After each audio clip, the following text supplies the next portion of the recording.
खबर यूपी के बलिया जनपद से है, जहां नगर पालिका परिषद के अध्यक्ष संत कुमार गुप्ता के सीजी पावर हाईकोर्ट के आदेश पर पुनः बहाल होने के बाद बदले गए अधिवक्ता पुनः स्थायी अधिवक्ता मृत्युंजय पांडे नियुक्त किए गए, जिसके बाद इन्होंने नगर पालिका में अपना कार्यभार संभाला। मीडिया से बातचीत में इन्होंने कहा, हमारी पहली प्राथमिकता है शहर के व्यापारियों की समस्याओं को सुनना और उनका समाधान करना। हम उनके साथ मिलकर काम करेंगे ताकि शहर का विकास हो सके।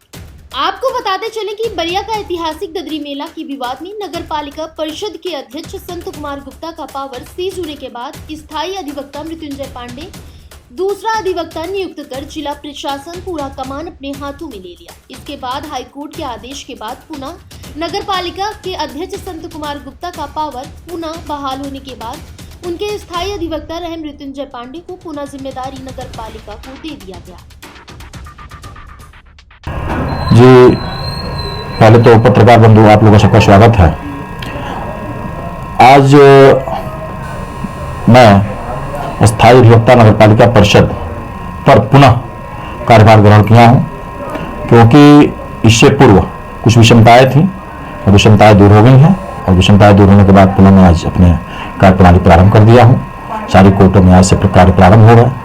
पुनः की बात, जैसे पूर्व में मैंने 3.25 साल कार्य किया हूं नगर पालिका के प्रति, जिस ईमानदारी से काम किया हूं, पुनः उसी ईमानदारी से मैं प्रयास करूंगा कि मैं पूरे कार्यकाल को समाप्त करूं।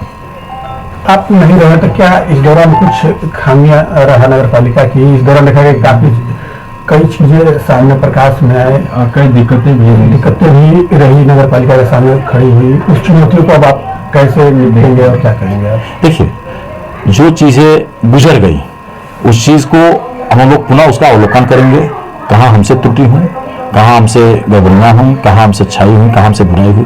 इस चीज़ों का जब हम लोग अध्ययन करेंगे और ताकि इस भविष्य में इसकी पुनरावृत्ति न हो, इस पर हम लोग विचार करेंगे और पुनः अपने अध्यक्ष महोदय और अपने नगर पालिका परिषद पर विश्वास पर खरा उतरने का मैं पूरा प्रयास करूंगा और मैं इस पर सबको धन्यवाद दूंगा, अपने नगर पालिका परिषद को, अपने अध्यक्ष महोदय को, अपने अधिशासी महोदय को और अपने प्रशासन के अधिकारीगणों को। बलिया के विकास को लेकर अब क्या कहेंगे, किस तरीके से अब बलिया का विकास? देखिए, बलिया के विकास के लिए हमारे यहाँ कुल 200 से अधिक मुकदमे लंबित हैं नगर पालिका परिषद से संबंधित, जिस पर मैं ज्यादातर मुकदमे दुकानदार भाइयों के हैं। तो दुकानदार भाइयों से मेरी वार्ता चल रही है और मैं प्रयास में हूं कि जो भी उनकी समस्याएं हैं उसको माननीय अध्यक्ष महोदय से और नगर पालिका के अधिकारीगण से बैठकर वार्ता करा के उनके मुकदमों को जल्द से जल्द समाप्त किया जाए, लोक अदालत के माध्यम से या अन्य किसी भी माध्यम से, जैसे उनकी समस्याओं का समाधान हो सके।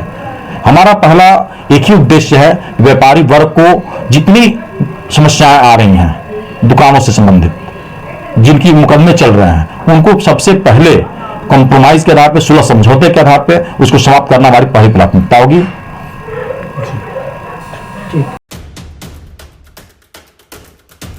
फिलहाल इस खबर में बस इतना।